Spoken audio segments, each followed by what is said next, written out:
this will be a quick heatsink removal guide for the GTX 580.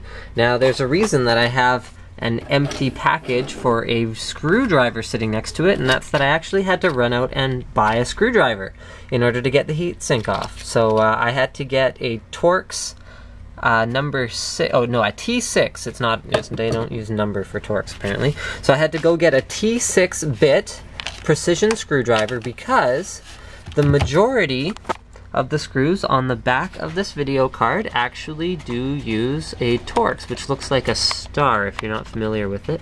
Hopefully I can get the camera to focus on the GPU there so you can see that. So I've gone ahead and loaded the correct bit into my screwdriver already.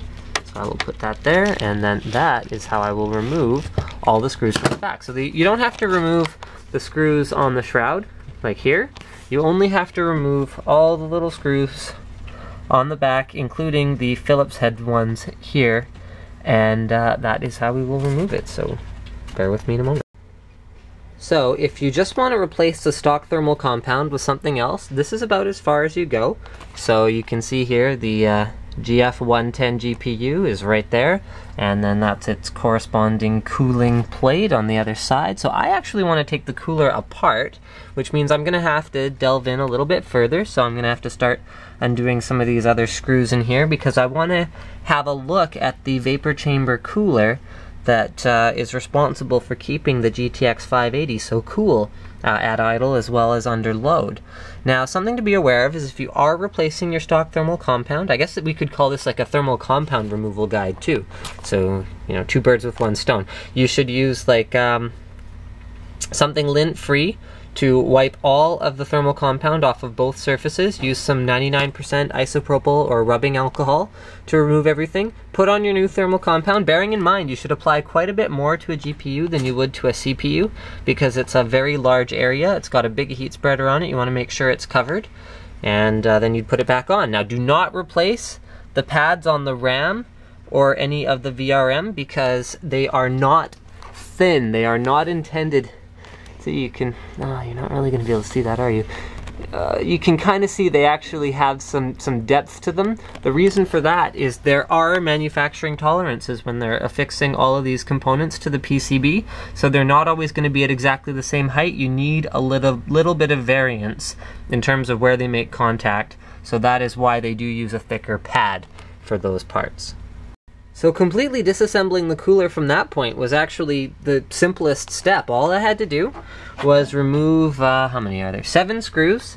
So there's one on the corner here, one here, one here, one here, and then there's 3 more on the bottom of the, this is the plastic shroud that goes over top. And it's actually hard to tell when you're looking at the plastic shroud over the metal base that they're made of different materials because the finish on them is so close. NVIDIA's done a terrific job of making the card aesthetically appealing, but this is actually a metal heat spreader here on the base. And the metal heat spreader is what's responsible for doing the cooling of the RAM as well as the VRM. So you can see it's going to get a fair bit of incidental airflow from the fan itself, which you can clearly see here. Alright, and so yeah, that does all of that. Now the vapor chamber. This is where the magic happens. Now with the GTX 580, I don't know if you'll... You know what, let me go get my 580 and then...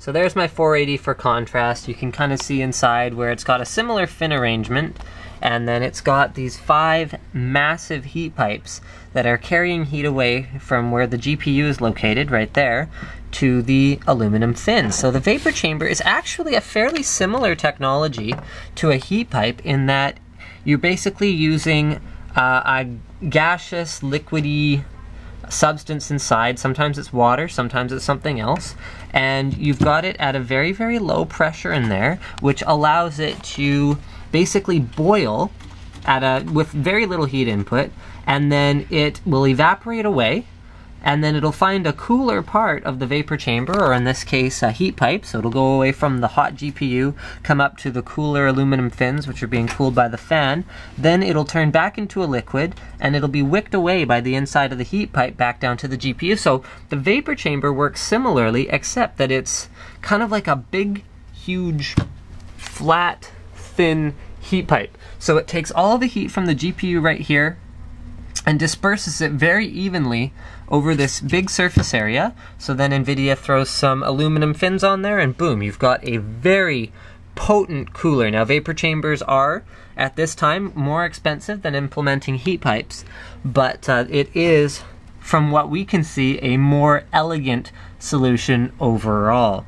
So there is the vapor chamber design. So I'm going to throw this guy back together, and thank you for checking out my video on the disassembly and I guess thermal compound replacement on the GTX 580.